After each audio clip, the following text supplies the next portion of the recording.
This podcast is sponsored by Podbean. Podbean is the easiest way to create your own podcast. We use Podbean to host Plot Twisters. Download the free Podbean podcast app to start, record, and publish your very own podcast in minutes. Podbean provides everything you need to run your podcast, and you can record and publish episodes directly from the app on your phone. Download the free Podbean app today. That's Podbean. Head on over to Podbean at www.podbean.com and use the code podcast21 for your first 30 days of podcast hosting for free. Check it out.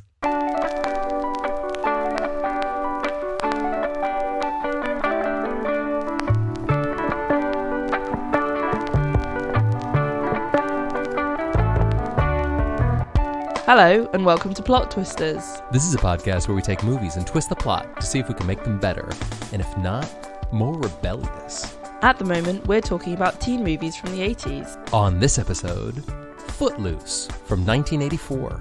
I'm Emma, and Eleanor, sit down! I'm Anders, and I haven't noticed a wet t-shirt contest in town yet. Well, can I tell you why that might be? I'd love to know because I'm disappointed so far. Britain is very cold. It's very cold. And more so than just cold, the weather is, you may have noticed this from living here for a certain amount of time. The weather is very changeable. Yeah. You go out in the morning and it's freezing cold and it's raining. And then by midday, the sun is out. It's glorious. And you think, amazing, great. And then by 2 o'clock, it's back to rain and grey and miserable again. Right. So the reason why wet t-shirt contests generally, I would say, less regular here perhaps than say California is because it would be a miserable experience for everyone involved. Here's a question. Has anyone ever actually had a good time at a wet t-shirt contest? Second follow-up question. Has anyone ever actually had a wet t-shirt contest? Period. Surely that's a film thing, right? Surely that's just a film thing. Is it real? I don't know. I feel like there's more. I've never attended one myself, but I just sort of feel like nobody's gonna have a good time because you're all wet. Yeah, I don't even want to think about it that much. I was gonna make some kind of joke about like that could be a really good way to promote your like laundry detergent. Right. It's a wet t-shirt contest, but it's not like weird and sexual. It's just like, yeah, how can we make it? We're holding a wet t-shirt, but they've all been washed and they're all very white. This is good. This is good, people. White. This is what we need. Clean, pun intended, fun wet t-shirt contests without all that sex stuff to it, right? How else can we make wet t-shirt contests? How else can we make wet t-shirt contests like family friendly and positive, It's a tie-dye thing. It's a tie-dye thing. It's a tie-dye thing. Most beautiful tie-dye. You have to get the wet. You have to. I haven't tie-dyed a lot in my life. Got to get it wet. I assume you have. You to can't be wet, dry right? tie-dye. What are you new here? Yeah. You gotta wet the shirt. Yeah. What else? I was kind of thinking like, what's that thing where how about this? It's a food fight, so everyone's just squirting ketchup and mustard at each other. And also goggles are provided and mandatory. Yeah. Because you don't want to get hand sanitizer. You don't want to get relish in your ear. Exactly. So it's like that, but it's wet with ketchup. That's fine. Yeah. And maybe a thing where it's like a like the RNLI, like it's a life-saving thing. Yes. It's like lifeguarding practice. Yes. Who can save the drowning dummy? Let me tell you quickly enough. That really makes it not sexual. Guys, the wet t-shirt contest. It's people saving lives in the ocean. Oh, well, you thought it was... Oh, no, you thought this was some sort of fun adult party activity? No, guess again. I just saved your great uncle from drowning. And you're welcome. And yeah, my shirt is wet. I've been in the ocean. Come on. Give me a dang break. Yeah. What other things can we make not sexual? Well, I can tell you one thing I can make non-sexual is my views on Kevin Bacon in the film Footloose from 1984. I want to give you a quick rundown of this movie, and I'm going to hold off some thoughts that I have about it. Thoughts on bacon. I've been thinking about. I've been doing some bacon thinking, and bacon's got me thinking, and thinking's got me moving, and moving's got me confused about the 1980s. I'm going to give you a review, and then I'm going to go dance out my feelings in my secret dance warehouse. I think we're about to have an argument. So. No, what are you talking about? We both get ready, listeners. Here we go. We're going to have a dance out. off. Footloose is a film from 1984 starring Kevin Bacon, who just moved to a little town in, I forget, Nebraska, Tennessee, Colorado, somewhere in the middle. He used to live in Chicago. I believe it's the United States of America. He moved from Chicago to the United States of America. He moves from Chicago to some farm town in the middle of nowhere because I think his dad split town or maybe died or something with his mom. They moved to town, and he's new to this high school, and he meets this girl, and he's like, oh, this town could be cool. Guess what? This town isn't cool because you're not allowed to dance in this town. Or drink, although you're not allowed to drink when you're underage. It's literally illegal. Right, it's literally illegal. You're not allowed to have fun. You're not allowed to listen to cassette tapes. You're not allowed to do anything. And not just like it's not cool or it's frowned upon. For some reason, it's the mid-'80s. They're in a town in America, but it's illegal to dance. I'm pretty sure that's not constitutional. Sorry, save it for later. He moves to this town, and he can't do anything. He's not allowed to dance. And you know what stinks about it is Kevin Bacon, a.k.a. Ren. There's two things he loves in this world. He loves gymnastics, and he loves to dance. So he likes this girl. He wants to dance. He starts meeting all of these small-town people who love to do weird stuff to have fun, like do chicken races with tractors, pretend to almost get hit by trains, and, just other, like, country folk stuff. He says to everyone, we should dance, and they say, we're not allowed to dance. But then they just sort of dance a little bit anyway, and then Ariel does a lot of rebellious teenager stuff and finally has a heart-to-heart with her reverend dad who says, you can't dance, dancing is bad, and we should burn books. But then he goes, maybe we shouldn't burn books. Maybe dancing is okay. And then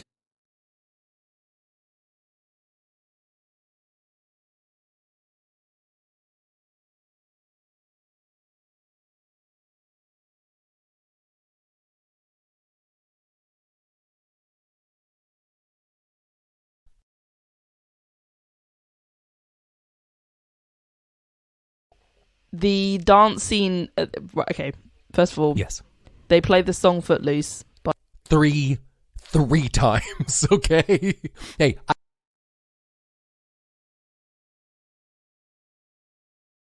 They play it once in the beginning. They play it again in the middle, and then at the end. And at the end, maybe they even play it 4 times. Though maybe I didn't check if they played it over the credits. Did. Probably do, yeah. But at the end, there's this extended. Right. Each time we hear the song, there's a dance sequence. Yeah. There's an extended dance sequence at the end of the film. It lasts about 10 minutes. I checked the entire last bit, where they're at the dance, is about 10 minutes. And there's this very weird sort of filter, is the best way I can think of putting it. It's called Party Vision. Over it. It's called Party Vision. Party Vision. It was invented for this movie. Oh, it's baby. #yes filter. It's called Party Vision. It's literally falling glitter. It's like snowing glitter superimposed over the top of this dance scene. And I kind of absolutely loved it, and I wish that more movies did that. I did enjoy that. It's a filter. It's like putting a filter on something. It's great. Yes, I do love the Instagrams and things, so makes sense. Yeah. Anyway, that's my really important thing. No. And I'm so glad that you mentioned it, because look, let me start with some positives that I liked. I love the music. All right, the music was great. I love Kenny. It's good. It's good that you liked it because you heard it a lot. Yeah, you better. Oh, I hope you like this song. It's just like, yeah, that reminds me of a time years ago. I was working for a popular coffee company that makes lattes in drive-thrus and stuff for people around the world. Their mascot is an aquatic part human, right? And one time this new album by Paul McCartney was released, and as a promotion they played that one album on repeat all day for an entire weekend. And I worked that weekend, and everyone was so bummed out about it, and they were like, this is the worst thing that's ever happened. I don't want to listen to these 9 songs on repeat for the next 9 hours. To which I said, what do you mean? Why not? I love this album, and I bought it, and I listened to it a bunch after that weekend. You know why? Because I love Paul McCartney. And you know who else I love? Kenny Loggins. And so I really enjoyed hearing Footloose 3 times, even though it was completely insane. But also, the whole soundtrack was great. It's got great...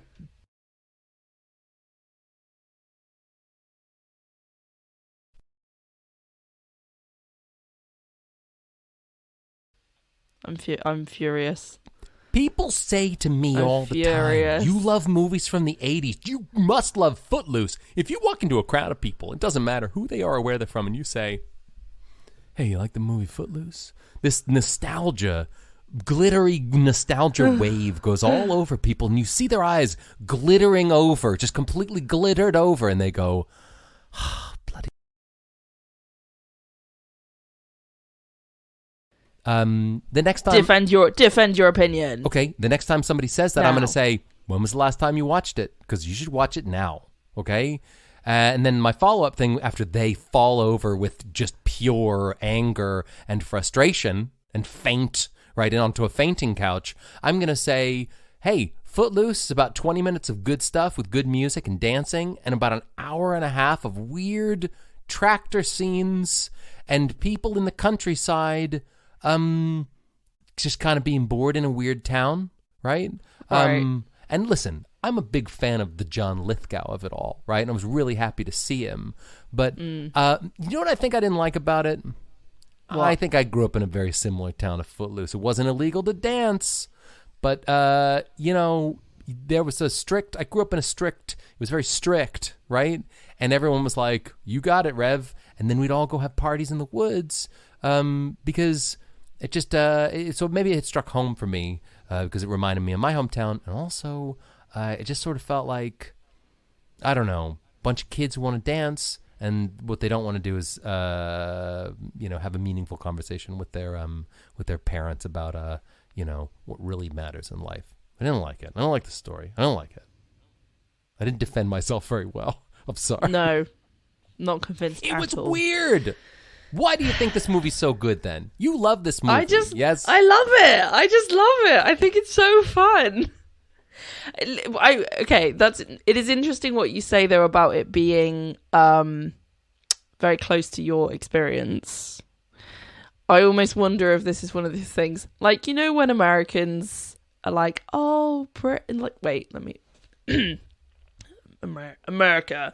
Oh, Britain, you're so cute over there with your teapots and your London Bridge and your red phone boxes. So cute. But to me, it's like, well, this is just life. This is just what it is. And it's not exciting at all. Well, it is exciting, but it's not, I don't romanticize it because I'm from... Do British people like this movie more than American people, I wonder? Well, that's what I'm wondering. I'm wondering if I'm romanticizing it more, like the small town experience and the guy from the big city. Maybe I see it with more of a... It's more mythical to me. Yeah. Because, so, like, I have been to the United States of America once. I went to Connecticut and Massachusetts.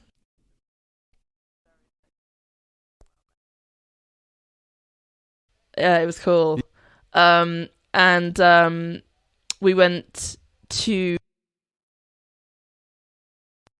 being in a movie, but to the people who live there, it's just their houses and it's just normal.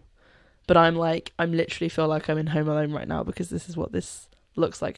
You know, it's like that movie, The Holiday, and Americans really liked it because it's like Cameron Diaz is driving a Mini around the Cotswolds in Christmas and it's all chocolate box and beautiful.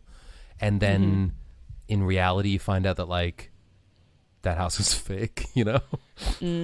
Yeah. maybe I'm hard on it because I lived a very similar, high school experience. But that like watching it was a bit like, oh yeah, kids who aren't allowed to do stuff. That's familiar. But also you can't make dancing illegal. You can't do that. Is what you're saying it's not realistic? So you don't like Felt it? like It's not it realistic. was very realistic, except for this local law where you're not allowed to dance. And they didn't really explain that to me, and that bothered me. And while I was grappling with that, Kevin Bacon goes to a warehouse and does a weird dance. Which is amazing. I mean, he is a good gym. Okay, no, this is good. I think we're getting close to it here.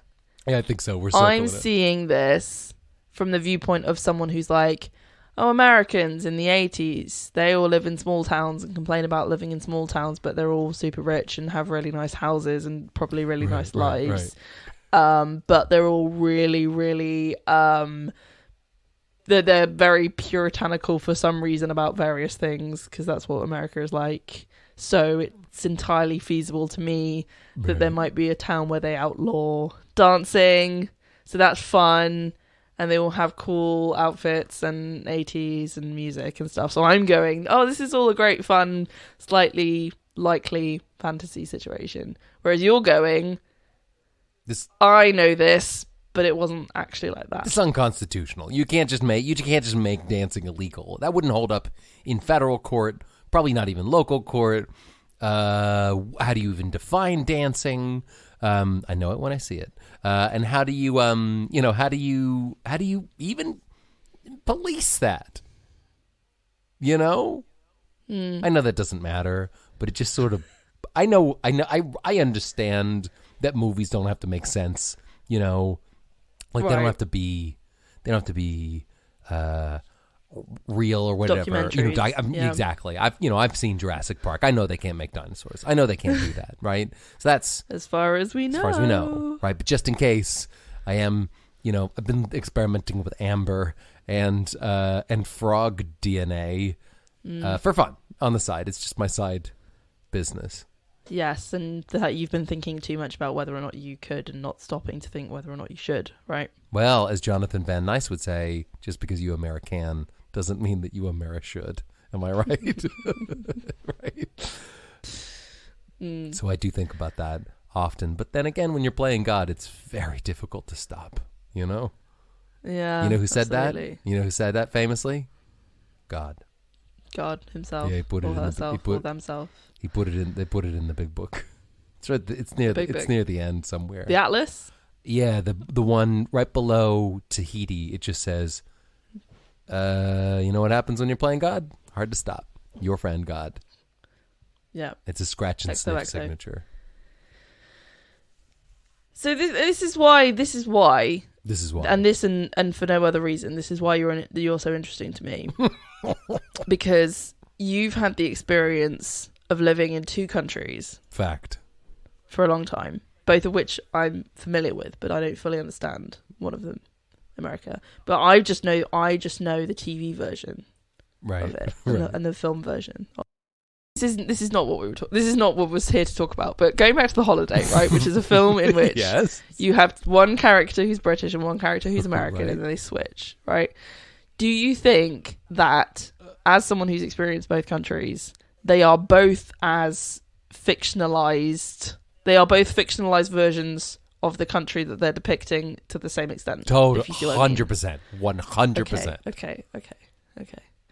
And so you think that also applies here, in that it's like this isn't really what America is like, beyond the specifics of whether or not it is possible for them to make it illegal to dance. Do you think the spirit of the small town, the spirit of the people who live there and everything, is not accurate, or is accurate, or what do you think? This is going to contradict everything I've said. This is going to contradict the things that I've already said in this podcast. I think that it's almost like I intended that. Don't isn't you it? catch me in a trap. I'll get out of this trap. I don't know who that was, but he's gone now. So it's I liked him. I hope he comes back one day. I hope so. Probably not today. He's busy. He said he had lots of stuff. Are you going to come back? I've got lots of stuff to do. Oh, okay. All right. Fine. In the gold mines, I assume, right? Yeah. How did you know? Have you met him? Panning for gold, sort of. That's the kind of voice. Yeah, that's who I'm seeing. Big moustache, pickaxe, old fraying hat. Yeah. Dungarees. Dungaree Don. I'm basically the prospector from Toy Story 2. That's kind of who I'm seeing. Exactly. Please keep saying what you were going to say. I'm going to shut up. So I think that contradictory to maybe some of the things that I've said, I do think that it does depict, to a certain extent, real world scenarios. It's exaggerated. Okay. It's exaggerated, but having been a person who was raised in a small, boring town in the middle of nowhere, no offense to people who still live there, but come on, y'all. You got to drive really far. Leave already. You got to drive pretty far to find anything interesting, right? Okay. Having grown up in a small area, I do think that I can validate the kids who are bored hanging out at the burger shack and then doing wacky things just because they're bored. Uh-huh. That's realistic. Okay. I also, whilst I never did play chicken with tractors, I understand and think that was a semi-realistic depiction of two teen kids, in this instance, two teen dudes, trying to prove which one's the most macho kid on the block, right? Mm-hmm. Yeah. That's a thing. I mean, they may as... That's a tale as old as time. In the past, it would have been, scabbards at sunrise, right? Mm-hmm. Pistols at dawn. Meet me out back and I'll punch your face. Or in this instance, tractor on tractor. Just a couple of dudes trying to decide which one wins, Mm-hmm. I'm a lover, not a fighter, so I never was involved in something like that. Although I do know people who ended up arranging fights, so that is a real thing, right? What else are you gonna do when you're living in a boring town? There's nothing to do other than drink strong grain alcohol, fight each other, and shout at trains, I guess. So there was an element of, I get it. And I also will say, I grew up in a town wherein the church was a big deal and had a sort of a, above the law sort of influence on the people, right? Maybe it wasn't illegal, but definitely people wouldn't do certain things because because Jesus, So I think that was also realistic. But that's where it ends, all right? That's where it ends. I feel like they were one or two pastors away from just a more progressive church that raps with the kids and really listens to them, Okay. And doesn't encourage book burning. And I'm glad that the Reverend figured out actually maybe we shouldn't be burning books, but he basically at the beginning said burn books. You know who else burned books? Ray Bradbury. Exactly. 451 degrees. Yeah. Thank you. That's the temperature that it burns. Yeah. Surely they burned before that. Right? I don't know. Do you know what I mean? It's just paper. Hot sunny day, they burn at 250 probably. Yeah. Maybe even less. Can I do my thing now? And I mean, we've known each other for a long time. We've been doing this podcast for a while, so I feel like I should know what your thing is. But which one of your things do you want to do? Well, in this specific, you can talk about the representation of women. No, I don't really want to do. Okay, sorry, that's my mistake. I'm gonna not do my thing. Then, okay, because I now realize and understand what my thing is, which is being pedantic and overly analyzing something which isn't meant to be analyzed and pulling it apart from a social justice, representation, political correctness standpoint. Your thing is also just chilling and being breezy. That's also true. Is it? Oh, cool. Okay. All right. Yeah, you're Wow. fun. Am I?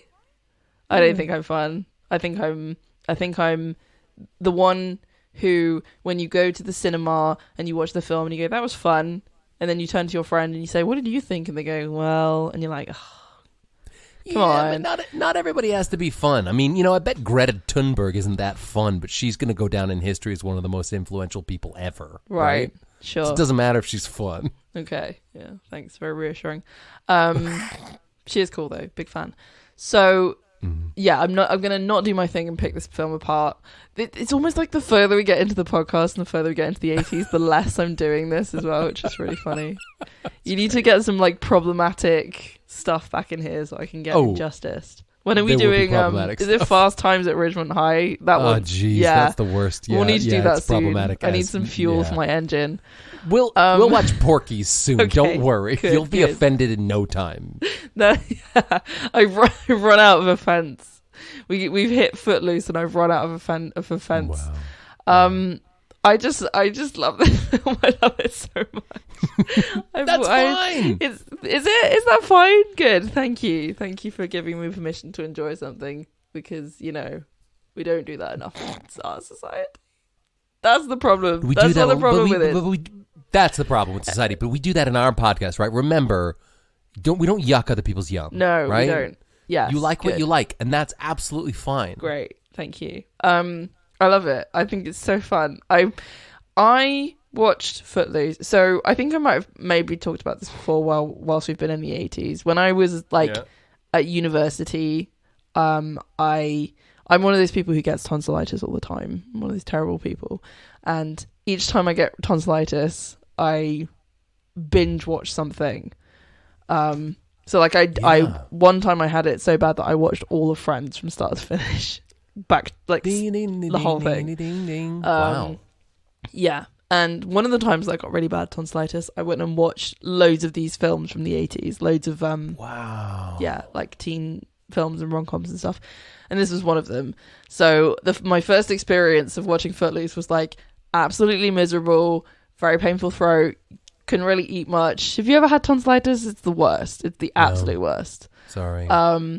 So you can't really do anything except just lie there and wait for it to go away. So I watched this and it uplifted my spirits, and that's the the lasting memory I have of Footloose. It's very fun. It's very silly.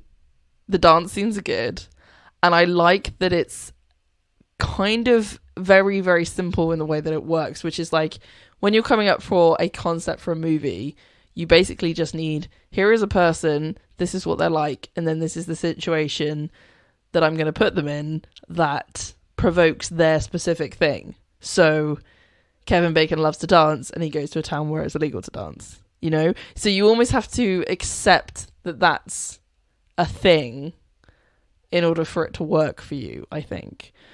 But obviously it's fine if that was the barrier for you accepting it. But I think for me, I'm like, yeah, cool, I get it. That's what I like that. And then I also really like that this film is so much about trauma, but it handles it in such a silly way, Right, because the brother died. Absolutely. I forgot all about that. The whole thing is, the reason why the town is so turned against dancing and fun and drinking and blah, blah, blah, blah, blah, is because of John Lithgow's character.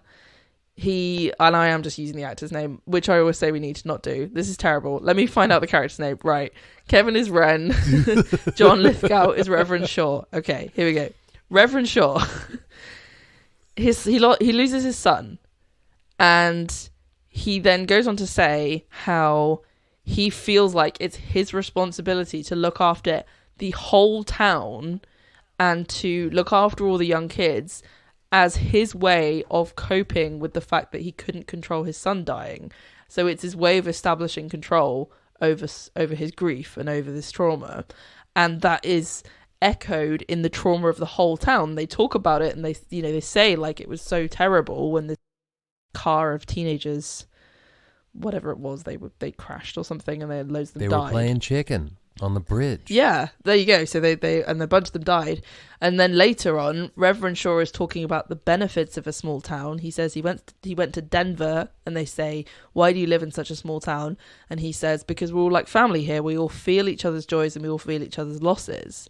So it's the kind of collective trauma over this one incident that's reflected in the whole town.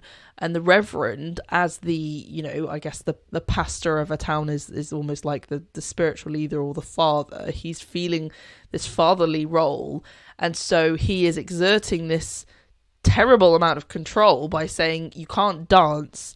But he's not just saying that to be like, I think it's terrible and I think you're all going to fornicate or whatever. He's also saying nobody is allowed to feel joy because I cannot feel joy because of the fact that my son died, right? And he's restricting and moralizing, which is I think a really interesting thing to explore in film, and lots of them do, because it does happen. People project their grief and their pain out into the world, and they try to control things because they can't accept it within themselves. And ridiculous things happen. So it is a very silly concept, but I think that they do ground it within this character and within using a great actor like John Lithgow to say this is somebody who's trying to fix a problem, and the town is feeding into it. And interestingly, when you get to the point of the book burning, that almost feels like because he suggested it, he then sees it happening and he realizes the impact of his words, and he sees his pain manifest in front of him for the first time. And then he understands it, and he understands, this is what I've been doing. I've been turning my pain and my grief into rules for everyone else to follow, and it's got out of hand, and I'm losing my daughter because I've been driving her away, because I've been telling her that he's been trying to wrap her up in cotton wool and not let her do anything or be put in any danger. And I've been robbing all these young people of their youth and of their joy. And he even kind of talks about with Ariel, how she feels so restrained and she feels so difficult, but they also talk about how they used to have a great relationship. So that relationship is also gone. So there's a grief there as well. He feels so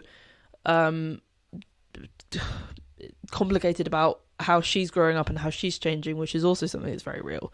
So I think the emotions and the humanity and the character development and arcs underneath this are very strong. Kevin Bacon's role, Ren's role, he is just kind of there as like, yes, I feel bad about the fact that my dad left, so I want to try and do good in the world, or whatever it is he says. I think it does work, but it's a bit... But the story of the Reverend, I think, is really good, and I love it, and I love the dancing, and I think it's very fun, and, Are you a fan of art? I mean, like paintings, art, Some, yeah. Yeah, I would say generally, yes.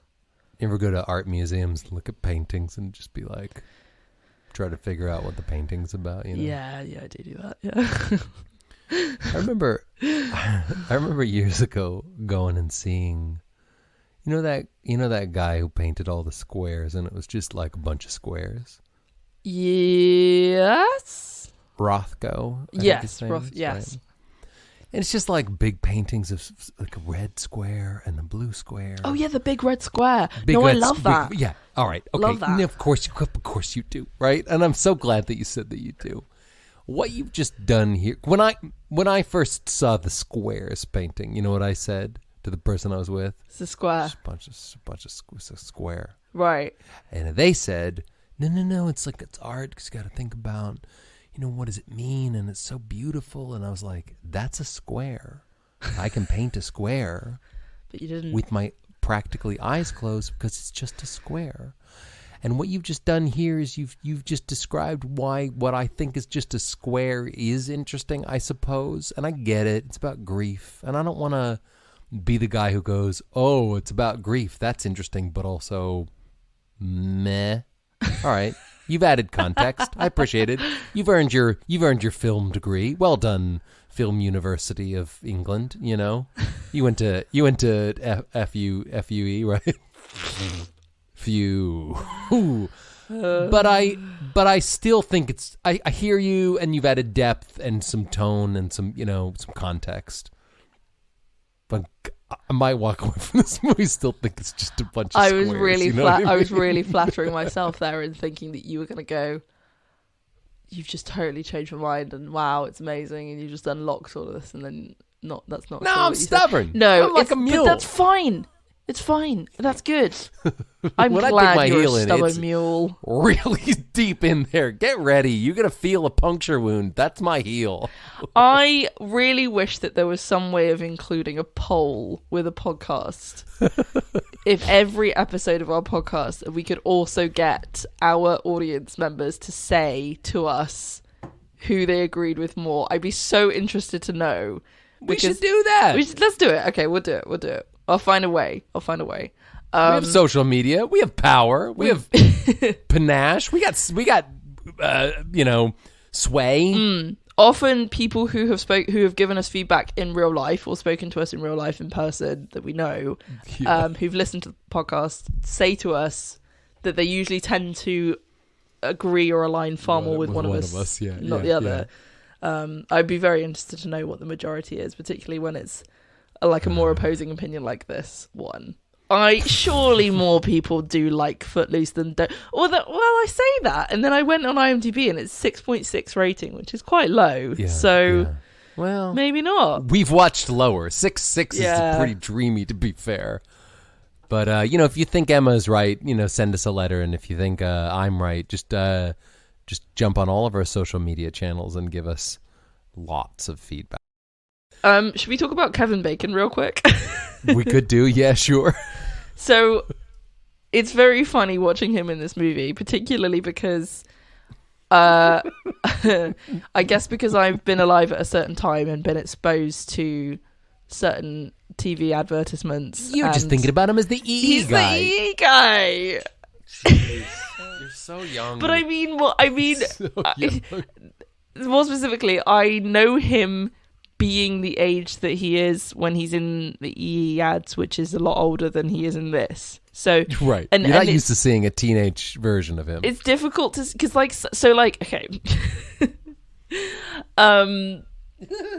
Oh gosh, sometimes I feel like you see people at a certain age, and then that's almost like their default, and that's the only thing you can imagine them as,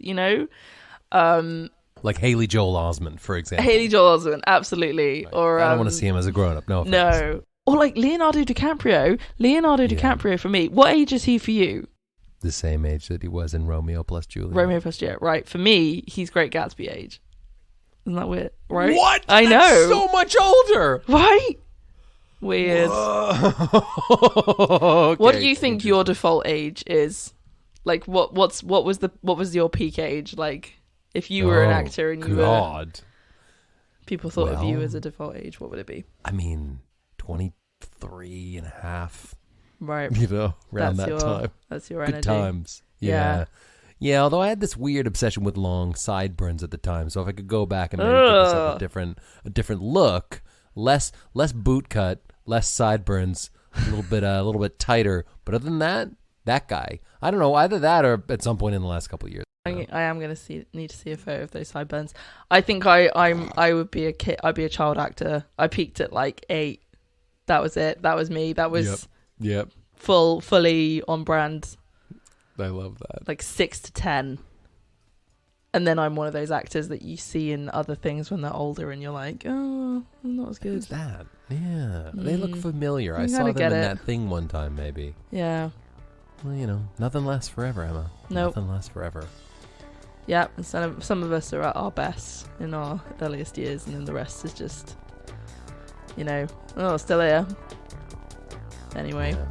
Sticking around. On that really funny and hilarious note, hilarious. Transition to the next era of this podcast.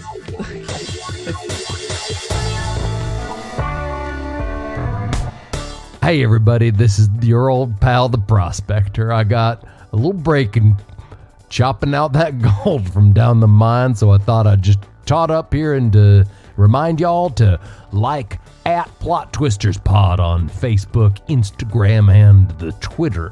Y'all gotta go find some gold. Bye. Footloose. I've got Sunday shoes. Apparently, Kevin Bacon can't go to a wedding without people putting that song on and then looking at him and expecting him to dance. And then he just does the entire routine from For the 10 breakout Yeah. perfectly and like as well as he does it in the film. So this is about a guy who loves to dance, who moves to a town where it's illegal to dance. Yeah. I want us to change that ever so slightly. And it's a character who loves to do a thing, who moves to a place where, for whatever reason, they are not allowed to do the thing. So, yes. what are we going to make that thing? And like I said, we can try a few, and then we can run with one. Okay? My initial response was to say, here's a guy who loves to shrimp fish. Like fishing for shrimp, you know? But he moves to a town. It's either a town that doesn't have shrimp, like it's in the middle of the country. Why shrimp? Why shrimp? First thing that came to my head. I cleared my mind. Yeah. And you said, think of a thing that somebody likes to do that they're not allowed to do. And my first thought was, dude likes to cast those nets and catch those shrimpy boys. And second question. Yeah. Though. Sure. What's the reason for why he wouldn't be allowed to fish shrimp? Protected area. It's a nature reserve. But then why would he move there? Because he has to. Okay, cool. Should we, right. Should we try another one? Sure. We can come back to shrimp. Shrimp's on the table. We can come back to shrimp. Shrimp is on the table. We got a little bit of time before it turns. Let's try another one. Okay, let's try another one. What's another good one? I have one. What's yours? It's a person who believes in ghosts in a town where ghosts are illegal. No, it's a somebody who doesn't believe in ghosts who moves to a town that's haunted. So he's not allowed to believe in ghosts because they so will many do ghosts? They will do literally anything Ghosts? to deny that ghosts are real, despite being constantly presented with loads of evidence that they are in fact real. Right. And it's it's like a slapstick comedy. Right, so there's ghosts everywhere, and they're ghost deniers. Yeah. And this person moves to this town and is like, I super believe in ghosts. And also, no, the opposite. There's a ghost. The opposite. Oh. The town is full of ghosts and everyone accepts it and believes it, and the person who moves to the town doesn't. But there's ghosts everywhere. They're like, welcome to Hauntsville, USA. There are ghosts here everywhere, by the way. That rhymes. Whoa. You've got to accept it. Here's some things that we do in our daily lives to manage the amount of ghosts that there are everywhere. And they're like, shut up, that's ridiculous. No, I don't believe it. And they're like, really? Well, look, your cup is levitating. And they're like, oh, strings. You know, it's that. Yep. All right. I hear that, and I love that. Okay. Let me give one more pitch, and then we'll choose which one. Okay. So far, we got Shrimps, Yep. Ghostville. Yep. Hauntsville, USA. Okay. Yep. Hauntsville, USA. Mm-hmm. Here's my final pitch, right? Okay. You got this barbecue enthusiast who is an award-winning barbecue. Are you hungry? Like a Southern barbecue. No, I've eaten. Okay. And you'll like this, Rennie. Although actually, I could eat. So she's like a champion barbecue person. Is She's that a won thing? all these awards. Okay. Sure. Yeah. Yeah. Barbecue competition, big time. Probably in Texas or something, right? Yep. But she has to move to this little town in, I don't know, British Columbia or something, and the whole town is a vegan town. Oh, boy. Right? She's not allowed to marinate any old meats because it's illegal, and they've made it the law because maybe it's the future and it's like meat. Everyone's realized, hey, y'all, everyone, if you haven't realized it yet, meat's not good. Not good for the planet, not good for your body. Meat is murder, right? And so she moves to this vegan town, and she wants to grill, but she's not allowed to grill. But then she figures out how to grill like a aubergine at the end. Yeah. And it's really nice. And it's like propaganda from PETA. She's like, I'm just not like the other grills. It's PETA. Exactly. Maybe I like it. I feel like if this was a greenlit production going into the works today, it would potentially be the other way round. That she's a vegan moving to Meattown USA, where it's like they're obsessed with it's like they make jerky and everything they do is about jerky, and everyone wears jerky t-shirts, and it's like, what do you mean you're denying the spirit of our town if you don't eat this amazing jerky, because this is our livelihood and this is what we're known for and this is what we've been doing for 100 years, which is how long our town has been around, and you can't come here with your new age nonsense and your vegan ways. Why won't you eat this old meat? And then later, and then some of the people are like, they're all like, yeah, no, listen, y'all can't have your meat around here. And then somebody kind of whispers, I do have a heart condition, though. Do you tell me more about roasting vegetables for my heart? Every time I eat this jerky, I get I faint for 3 seconds. But that's Is it normal to sweat when you eat? Because that's the way that I'm feeling most. I get tired sitting down. So we got shrimp. Let's do one of those. What's that thing? All right, here's what we'll do. You know that thing where you ask an audience and then by the clap-o-meter that you can tell which one's the one that they like the most, the applause-o-meter, right? All right. So, all right. All right. Idea number 1. Shrimp catcher moves from Shrimp Town to not Shrimp Town. Let's hear a round of applause for that one. Okay, all right. Idea number 2. Ghostville. I don't believe in no ghosts. Idea number 3. Vegan lady moves to Meattown.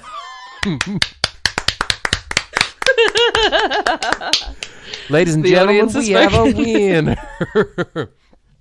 So where is this Veganville that she lives, and why is she moving Portland, to Oregon, probably, right? Yeah, no, fair. That's fair. She lives in Portland. Maybe she runs a vegan cafe. Okay. Or maybe she's a famous vegan TV chef. Yes. Also, she has to have some kind of traumatic thing in her past, which is like about animals or whatever. Like maybe her husband was eaten by a cow. Well, oh no, that could happen. No, that could happen.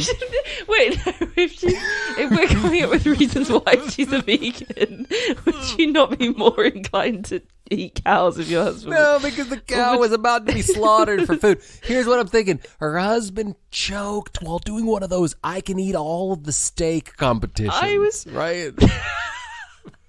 You know that thing? I was thinking something more along the lines of like she had pet pigs and then her dad killed a pig and ate the bacon. But no, fine. Her husband died in a steak eating competition. Her husband enters a steak eating competition. He signs up because he wants to be a big man. And she's like, don't do it, Harvey. If you do it, you're going to die. You know you have a heart condition. And he goes, I don't have a heart condition. You've got to not... What's the name? Joe... Did I name her Jolene? Jolene. Jolene and Harvey. Lovely. Jolene and Harvey. And he's like, no, I'll be fine. I've been training for this my whole life. I can eat more beef than anyone. And she goes, no, you can't. You're going to die. And then he dies.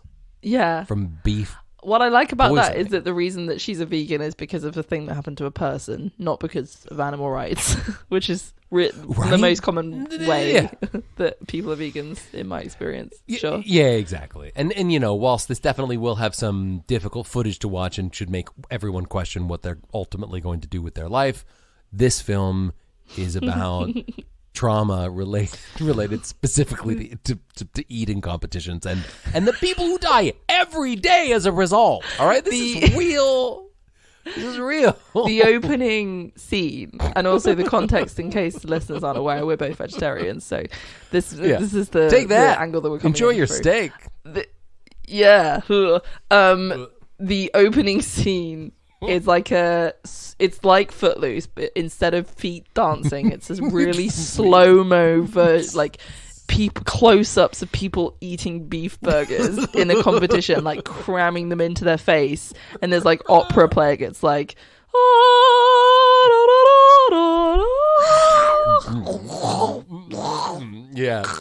just like very beefy sauce dripping down, and it's just like so disgusting. And then it just cuts to a close-up of Jolene's face, and she's just like And then it cuts to the husband, and he's like, yeah. I love and it. then cut to 5 years later, she's in her vegan shop. She's grilling up a tofu wrap. Yeah. Loving it. And somebody comes in and they're like, oh my God, these vegan places are just everywhere. It's so trendy, but you don't actually understand the real reason why people are vegans. You're just hopping on the trend because everyone's doing it right now, but you're not pure about it like me. And she goes, actually, you don't understand. You shut up. You don't know what you're talking about. You don't shut know my up. story. I love that. That's a good line. You don't know. Actually, you shut up. You don't know my story. You don't know the truth behind my veganism. It's actually far more morally superior than yours is, because it's about somebody who died, not because of whatever you were saying. At that moment, the camera should pivot over to like an over-the-top sort of memorial for her husband that's like a shrine. A shrine with a huge photo, and the photo is of him choking on beef. It's the still that we ended the first scene on in the same shot. And everyone thinks it's really distasteful, but Jolene's like, I need to I need to honor his memory, and I need his story to be told. And I want people to think about that whenever they consider maybe like eating a chunk beef. of beef flying out of his mouth towards the camera, and he's like,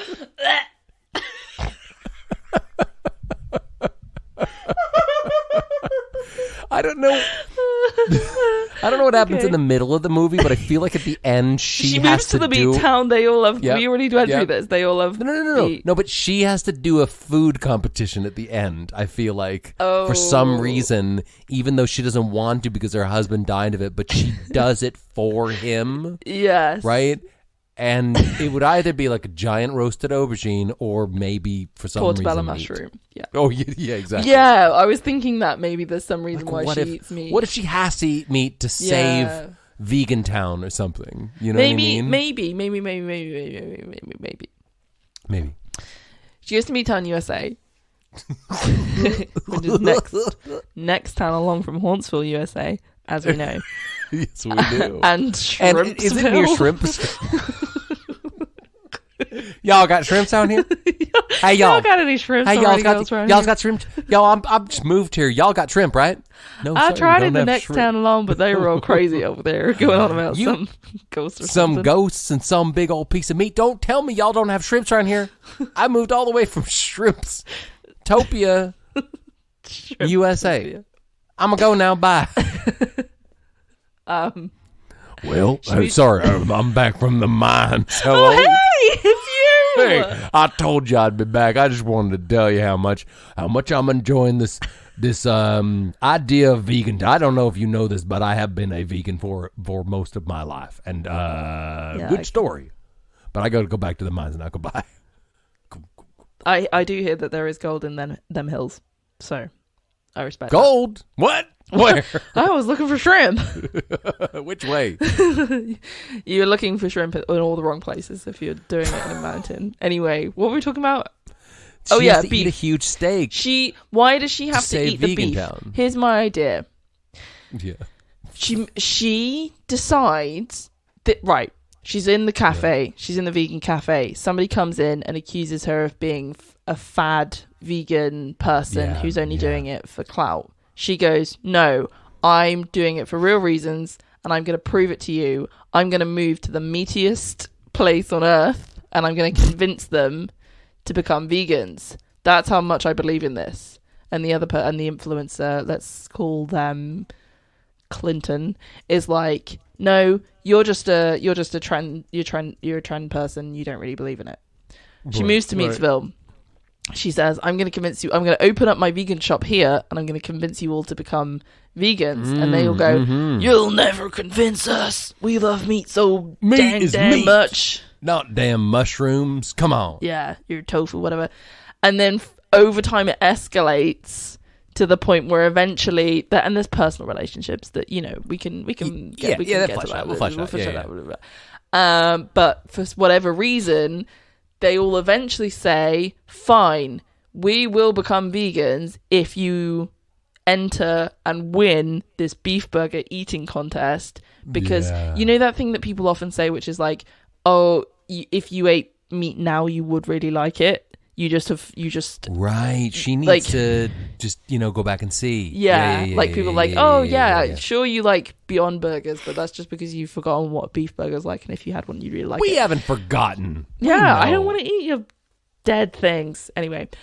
Yeah. So they're like, if you win this competition, as we'll be so impressed that we will then all become vegan for a year, let's say, just to make it realistic or whatever. All right, fine. Yeah. Cool.